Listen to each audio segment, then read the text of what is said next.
आध्यात्मिक जगत वास्तविक है, दुष्ट आत्माएं भी वास्तविक हैं, और मैं आपको पवित्र शास्त्र से वे 7 तरीके दिखाना चाहता हूं जिनसे दुष्ट आत्माएं विश्वासियों पर हमला करती हैं। शुरू करने से पहले सुनिश्चित करें कि आपने YouTube को सब्सक्राइब किया हुआ है और सब्सक्राइब करते समय नोटिफिकेशन बेल पर क्लिक करें। आप हमें जहां भी देख रहे हैं वहां भी फॉलो कर सकते हैं। पवित्र शास्त्र यूहन्ना 8:44 में कहता है, इसलिए दुष्ट आत्माओं द्वारा विश्वासी के विरुद्ध मुख्य रणनीति छल है। यूहन्ना 8:32 कहता है, और तुम सत्य को जानोगे और सत्य तुम्हें मुक्त करेगा। विश्वासी दुष्ट आत्माओं के बंधन में नहीं आते, वे झूठ और छल के बंधन में आते हैं। जब आप सत्य को जान लेते हैं तो ये एक अंधेरी जगह में रोशनी जलाने जैसा है। जब वह रोशनी जलती है तो अंधेरा तुरंत दूर हो जाता है, और जब आप सत्य को जान लेते हैं तो आप दुष्ट आत्माओं के छल से मुक्त हो जाते हैं। अब इससे पहले कि मैं शत्रु द्वारा विश्वासियों पर किए जाने वाले विभिन्न हमलों का वर्णन करूं, मैं आपको शत्रु की कुछ सीमाओं के बारे में समझा दूं। दुष्ट आत्माएं बहुत शक्तिशाली प्राणी हैं। जूड़ा 1:9 में लिखा है, परंतु प्रधान दूत माइकल जब मूसा के शव के विषय में शैतान से विवाद कर रहा था, तब उसने शैतान पर निंदा करने का साहस नहीं किया, परंतु उसने कहा, एक ढोबा तुझे फटकारे। इसलिए हमें आत्मिक युद्ध के प्रति उदासीन नहीं होना चाहिए, क्योंकि दुष्ट आत्माएं अत्यंत प्रशिक्षित आत्मिक हत्यारे हैं जो मानवता की कमजोरियों को जानते हैं। अतः हमें आत्मिक युद्ध को गंभीरता से लेना होगा, परंतु इस बात को ध्यान में रखते हुए हमें यह भी याद रखना चाहिए कि उनकी भी कुछ सीमाएं हैं। सर्वप्रथम, दुष्ट आत्माएं मन नहीं पढ़ सकती। राजा 8:39 में लिखा है, यहां स्वर्ग में जहां तेरा निवास स्थान है, तू क्षमा कर, कार्य कर और प्रत्येक को उसके कर्मों के अनुसार प्रतिफल दे, जिनके हृदय तू जानता है, क्योंकि केवल तू ही मनुष्यों के हृदयों को जानता है। अतः केवल परमेश्वर ही मन पढ़ सकता है। दुष्ट आत्माएं भविष्य भी नहीं देख सकती।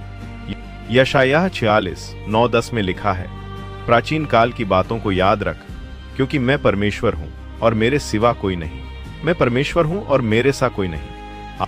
आदि से अंत की घोषणा करते हुए और प्राचीन काल से उन बातों का वर्णन करते हुए जो अभी तक नहीं हुई हैं, यह कहते हुए कि मेरी सलाह अटल रहेगी और मैं अपनी सारी इच्छा पूरी करूंगा।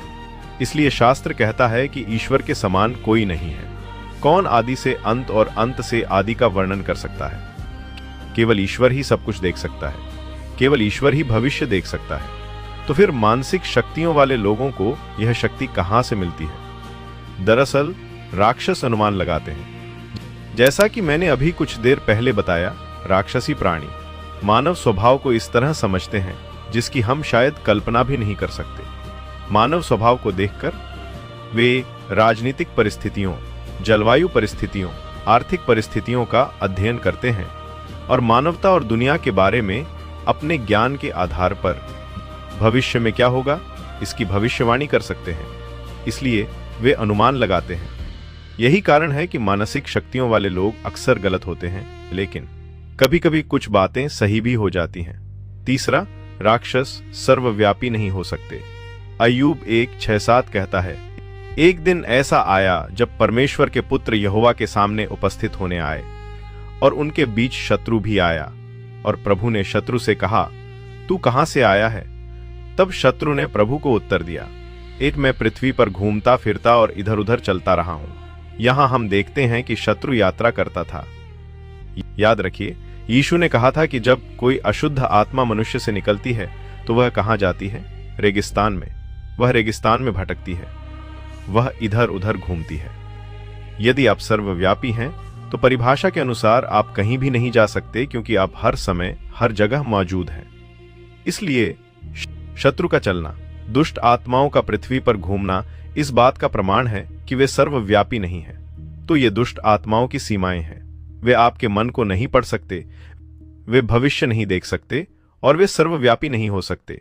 तो दुष्ट आत्माएं विश्वासी पर कैसे हमला करती हैं? खैर, बाइबल के अनुसार हम जानते हैं कि मसीहियों पर दुष्ट आत्माओं का कब्जा नहीं हो सकता। दुष्ट आत्माओं के कब्जे के लिए अन्य शब्द हैं दुष्ट आत्माओं का प्रवेश और उत्पीड़न। इसलिए मसीहियों पर दुष्ट आत्माओं का कब्जा नहीं हो सकता। हम शापित नहीं हो सकते क्योंकि आप उसे शाप नहीं दे सकते जिसे परमेश्वर ने आशीर्वाद दिया है। और कोई मेरे खिलाफ जो भी कहे, परमेश्वर का वचन उससे कहीं अधिक शक्तिशाली है। लेकिन इसका यह अर्थ नहीं है कि दुष्ट आत्माएं विश्वासी को प्रभावित, विवश या उस पर आक्रमण नहीं कर सकती। सबसे पहले वे आरोप लगाती हैं। प्रकाशित वाक्य 12:10 कहता है, एक तब मैंने आकाश में एक ऊंची आवाज सुनी जो पुकार रही थी, अंततः यह आ गया है, उद्धार, सामर्थ्य, हमारे परमेश्वर का राज्य और उसके मसीह का अधिकार, क्योंकि हमारे भाई बहनों पर आरोप लगाने वाला, जो दिन रात हमारे परमेश्वर के सामने उन पर आरोप लगाता है, पृथ्वी पर गिरा दिया गया है।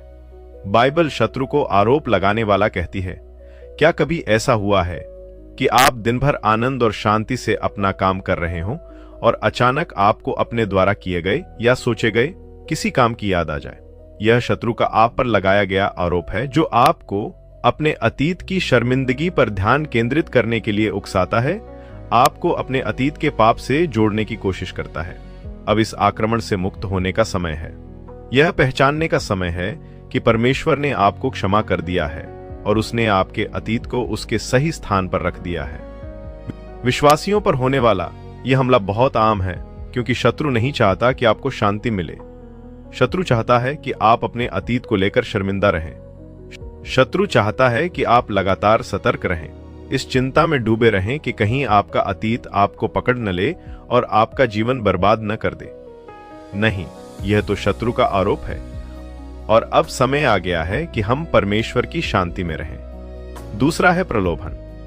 उत्पत्ति अध्याय 3 में हम देखते हैं कि शत्रु ने हव्वा को प्रलोभित किया और बाद में आदम भी उसी पाप में पड़ गया।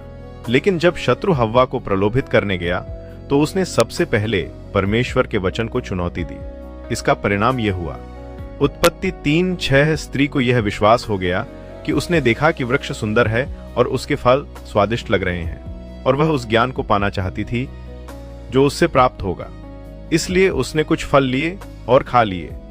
फिर उसने कुछ फल अपने पति को भी दिए जो उसके साथ था, और उसने भी खा लिए। दुष्ट आत्माएं पाप के विक्रेताओं की तरह होती हैं। वे पाप बेचते हैं, वे पाप को प्रस्तुत करते हैं, वे आपको पाप में फंसाने की कोशिश करते हैं।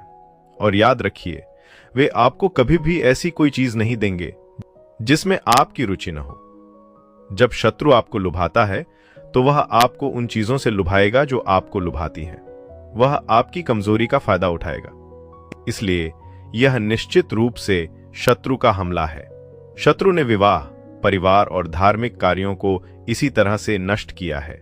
यह प्रलोभन के माध्यम से होता है, और प्रलोभन वास्तव में धोखे का एक रूप है, क्योंकि प्रलोभन कहता है, यह पाप मेरी ईमानदारी के लायक है, यह पाप मुझे स्थायी सुख देगा, यह पाप मुझे तृप्त करेगा। और उस पाप में तृप्ति का झूठ ही आपको फंसाता है, क्योंकि आप प्रलोभन में नहीं पड़ेंगे। आप पाप नहीं करेंगे, क्योंकि अगर आपको यह नहीं लगता कि यह आपको किसी न किसी तरह से तृप्त करेगा, तो यही प्रलोभन के पीछे का बड़ा धोखा है। इसलिए प्रलोभन धोखे का एक रूप है। पहला, आरोप। वह आप पर आपके पिछले पापों का आरोप लगाता है। दूसरा, प्रलोभन। और क्या यह दिलचस्प नहीं है कि शत्रु इन दोनों के साथ कैसे काम करता है? वह आपको लुभाएगा, लुभाएगा, लुभाएगा, लुभाएगा, और एक बार जब वह आपको अपने जाल में फंसा लेगा तो वह आप पर आरोप लगाना शुरू कर देगा, आरोप लगाना शुरू कर देगा, आरोप लगाना शुरू कर देगा, आरोप लगाना शुरू कर देगा। यह अजीब बात है कि जब आप सही रास्ते पर होते हैं तो वह आरोप नहीं लगाता, बल्कि पाप की अच्छाई की बात करता है। और जैसे ही आप पाप में पड़ते हैं, वह आपके पाप की भयावहता की बात करने लगता है। इस तरह ये दोनों हमले एक साथ काम करते हैं। तीसरा तरीका है ध्यान भटकाना। इफिसियों 6:12 में लिखा है, क्योंकि हमारी लड़ाई मांस और लहू से नहीं, बल्कि प्रधानताओं, शक्तियों, इस संसार के अंधकार के शासकों और ऊंचे स्थानों में रहने वाली आत्मिक दुष्टता से है। शत्रु आपका ध्यान अलौकिक जगत से हटाना चाहता है। वह आपको मनोरंजन, संगीत और इस संसार द्वारा दी जाने वाली सभी भटकावों में उलझाए रखना चाहता है। वह आपको सांसारिक चीजों पर केंद्रित रखना चाहता है, अलौकिक चीजों पर नहीं। वह चाहता है कि आपका ध्यान क्षणभंगुर चीजों पर रहे, शाश्वत चीजों पर नहीं। वह आपको उन लड़ाइयों में घसीटना चाहता है जिनका कोई महत्व नहीं है। वो चाहता है कि आप अपना ध्यान, समय और ऊर्जा उन चीजों पर लगाएं जिनका वर्षों बाद कोई महत्व नहीं होगा। वो चाहता है कि आप उस बहस में उलझ जाएं। वो चाहता है कि आप नेटफ्लिक्स सीरीज में फंस जाएं। और बेशक टेलीविजन देखना अपने आप में पाप नहीं है, लेकिन अगर यह आपके जीवन का सर्वव्यापी हिस्सा बन जाता है तो निश्चित रूप से आपको इससे सावधान रहना चाहिए, क्योंकि यही वह जाल है जिसमें आप फंस रहे हैं। ध्यान भटकाने का जाल। वह आपको इन चीजों में उलझा देता है। वह आपको उन सभी लड़ाइयों में उलझा देता है जिनका कोई महत्व नहीं है। वह आपको उन चीजों के बारे में सोचने पर मजबूर कर देता है जिनके बारे में आपको नहीं सोचना चाहिए। वह आपको उन चीजों में उलझा देता है जो आपका बहुत अधिक समय बर्बाद करती हैं। यह एक हमला है और आपको इसे पहचानना होगा। मुझे यह अजीब लगता है कि हम ईसाई धर्म के अनुयायियों को खो नहीं रहे हैं। हम चर्च जाने वालों को तंत्र मंत्र की ओर नहीं खो रहे हैं, हमेशा नहीं। ज्यादातर समय हम लोगों को बेसबॉल की ओर खो रहे हैं। हम लोगों से हार रहे हैं। लोग मनोरंजन से, इस दुनिया की चीजों और चिंताओं से। हमें दुश्मन के ध्यान भटकाने वाले तत्वों से सावधान रहना चाहिए। चौथा, अवसाद। अब यह याद रखना महत्वपूर्ण है कि मानसिक बीमारी राक्षसी शक्तियों के कारण हो सकती है, लेकिन इसका मतलब यह नहीं है कि हर मानसिक बीमारी राक्षसी शक्तियों के कारण होती है। ऐसा हो सकता है, लेकिन इसका मतलब यह नहीं है कि हमेशा ऐसा ही होता है। उदाहरण के लिए, मेरा एक दोस्त था जो पहले एक तरह का था, लेकिन सिर में चोट लगने के बाद वह पूरी तरह से बदल गया। मस्तिष्क की चोट ने उसके व्यक्तित्व को कई नकारात्मक तरीकों से प्रभावित किया। तो क्या उसके दिमाग में कोई राक्षस समा गया था? बिल्कुल नहीं। उसका एक गंभीर एक्सीडेंट हुआ था। इसलिए मानसिक बीमारी इस दुनिया की प्राकृतिक चीजों के परिणामस्वरूप हो सकती है। हालांकि इसका मतलब यह नहीं है कि राक्षस इसका इस्तेमाल नहीं कर सकते।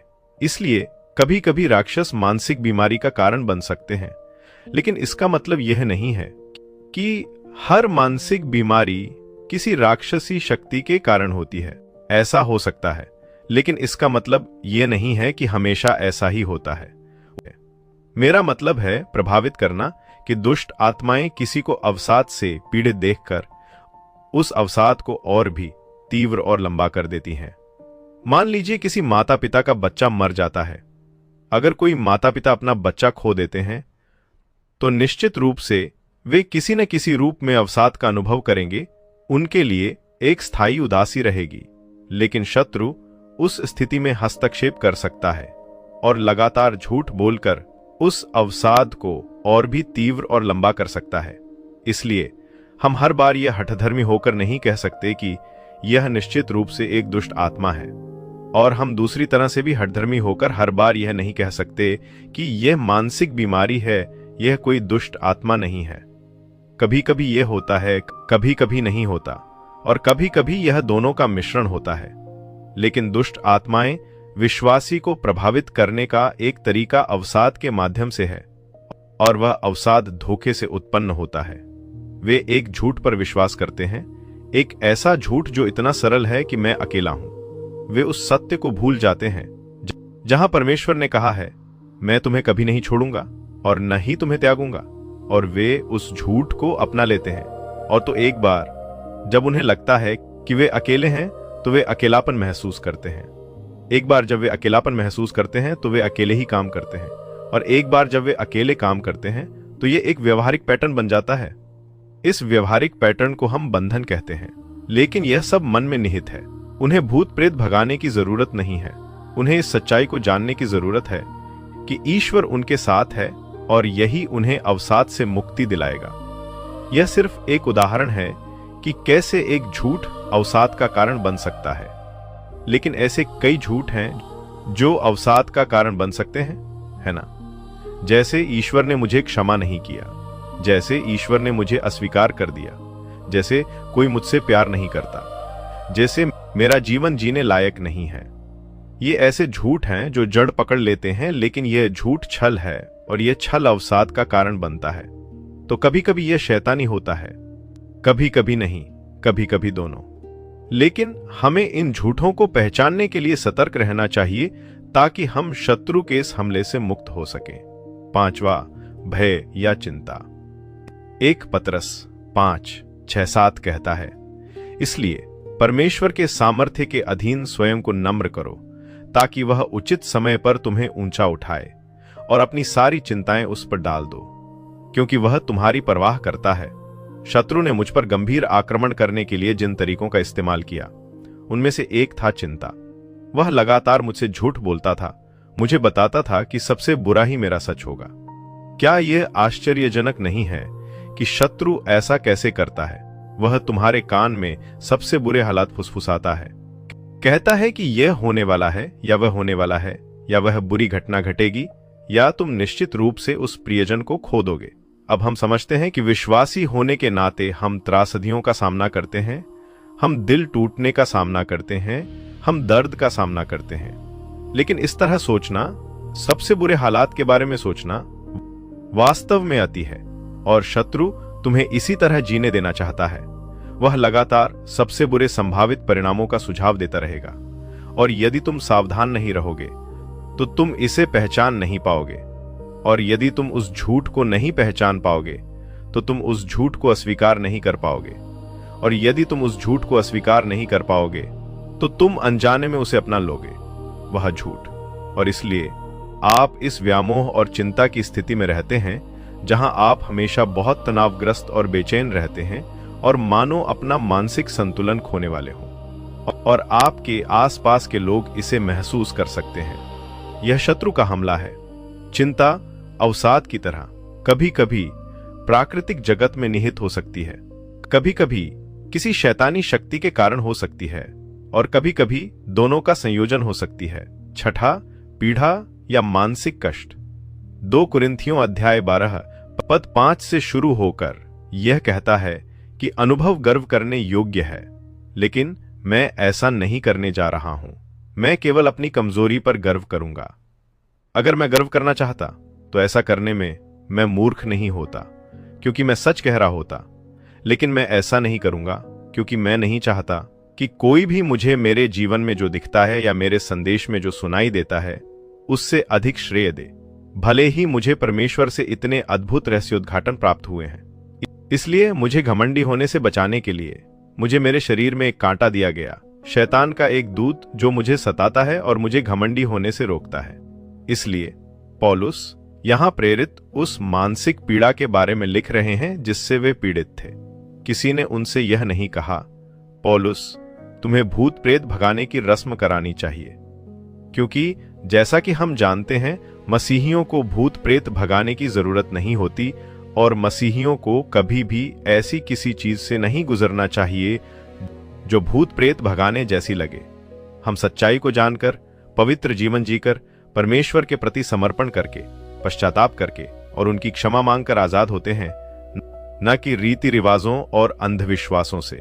इसलिए पौलुस को कभी यह नहीं कहा गया, अरे यह शैतान है, तुम्हें इसे अपने से निकलवाना होगा। इसके बजाय यह हुआ। पद 8 में मैंने 3 अलग अलग बार प्रभु से इसे दूर करने की विनती की।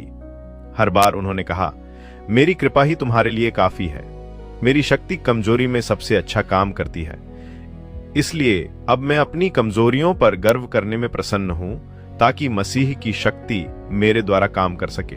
अब यहां हम देखते हैं कि यदि आप विश्वासी हैं तो पीड़ा का समाधान भूत प्रेत भगाने की रस्म नहीं बल्कि कृपा है। देखिए, शत्रु लगातार आप पर हमला करता रहेगा।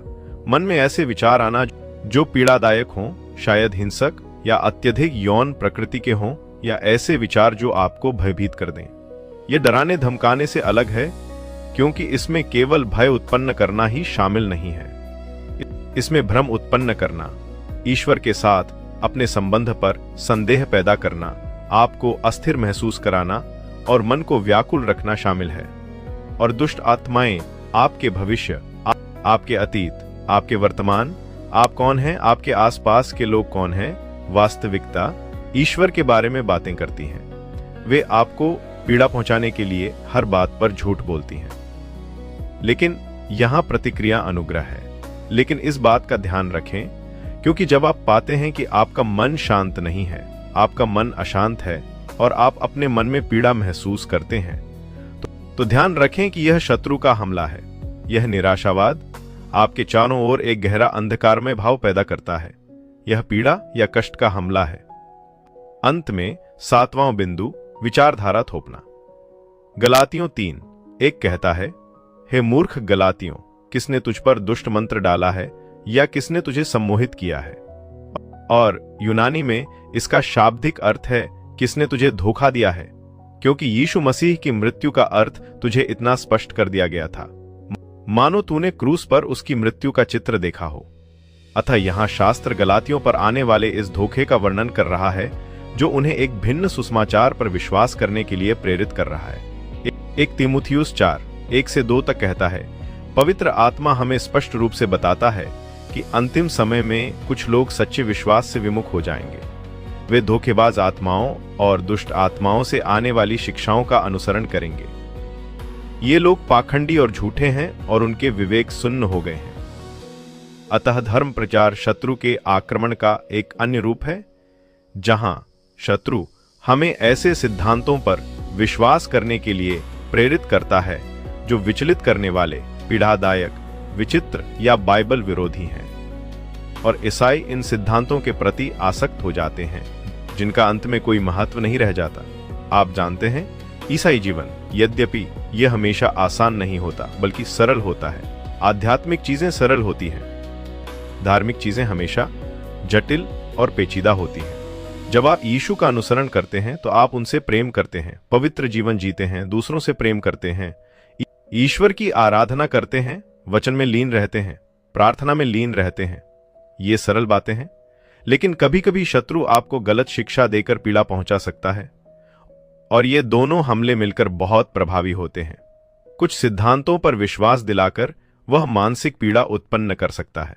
इसलिए यदि आप यह मानते हैं कि एक विश्वासी होने के नाते मुझ में कभी भी दुष्ट आत्मा आ सकती है, तो समझिए क्या होगा।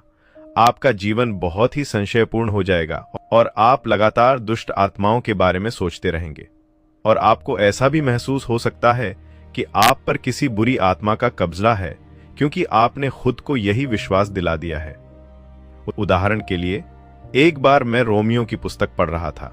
यह मेरे पुनर्जन्म के शुरुआती दिनों की बात है। मैंने धर्म ग्रंथ के उस भाग को देखा जिसमें क्रोध के पात्रों का वर्णन था, और मैंने सोचा कि इसका अर्थ है कि ईश्वर ने कुछ लोगों को हमेशा के लिए दंडित करने के लिए बनाया है। और मैंने सोचा, क्या होगा अगर मैं क्रोध का पात्र हूं? तो वह सिद्धांत, वह शिक्षा जो पवित्र आत्मा से नहीं बल्कि किसी और आत्मा से आई थी, मुझे सताती रही। और शत्रु, यहां सबसे अजीब बात यह है कि शत्रु कभी कभी आपको सताने के लिए पवित्र शास्त्र का उपयोग करेगा। स्वयं पवित्र शास्त्र का नहीं, बल्कि पवित्र शास्त्र को तोड़ मरोड़ कर आपको सताने के लिए। तो यह शत्रु का हमला है। इन सभी का समाधान बहुत सरल है। 2 कुरिन्थियों 10:5 कल्पनाओं और हर उस ऊंची चीज को जो परमेश्वर के ज्ञान के विरुद्ध उठी है नीचे गिराना, और हर विचार को मसीह की आज्ञाकारिता के अधीन लाना। यह सत्य के द्वारा इन कल्पनाओं को नीचे गिराना है, इन विचारों को परमेश्वर के वचन के अधिकार के अधीन करना है। यदि आप शत्रु के धोखे को हराना चाहते हैं, यदि आप इन हमलों को पहले हराना चाहते हैं, तो धोखे को पहचानें। आप ये कैसे करेंगे? आप वचन को जानते हैं। अपने विचारों और अपने मन में जो है उसकी तुलना वचन में लिखी बातों से करें। इस तरह आप झूठ को पहचानते हैं। एक बार जब आप झूठ को पहचान लेते हैं तो विश्वास करने का चुनाव एक बार जब आप झूठ को पहचान लेते हैं तो विश्वास करने का चुनाव करें। सत्य विचार मन की क्रियाएं हैं। आप चुनते हैं कि आप किस पर विश्वास करते हैं, और एक बार जब आप सत्य पर विश्वास करने का चुनाव कर लेते हैं तो स्वतंत्रता प्राप्त हो जाती है और शत्रु का आक्रमण पराजित हो जाता है। पिता, मैं प्रार्थना करता हूं कि आप हमें ऐसा करने में सहायता करें। शत्रु के हमलों को पहचानने में हमारी सहायता करें। पवित्र आत्मा हमारा मार्गदर्शन करें। प्रभु, शैतान और उसकी योजनाओं को उजागर करने के लिए धन्यवाद। प्रभु, सत्य में जीने में, सत्य को अपनाने में हमारी सहायता करें ताकि हम स्वतंत्र हो सकें। यीशु के शक्तिशाली नाम में हम प्रार्थना करते हैं, और मैं चाहता हूं कि आप इसे इसलिए कहें क्योंकि आप इस पर विश्वास करते हैं। कहें। मीन खैर, संदेश यहीं समाप्त होता है। अब यहाँ चर्चा के लिए एक प्रश्न है, आपके जीवन में इनमें से किस प्रकार के राक्षसी आक्रमण का आपको सबसे अधिक सामना करना पड़ता है? मुझे अभी टिप्पणी अनुभाग में बताएं।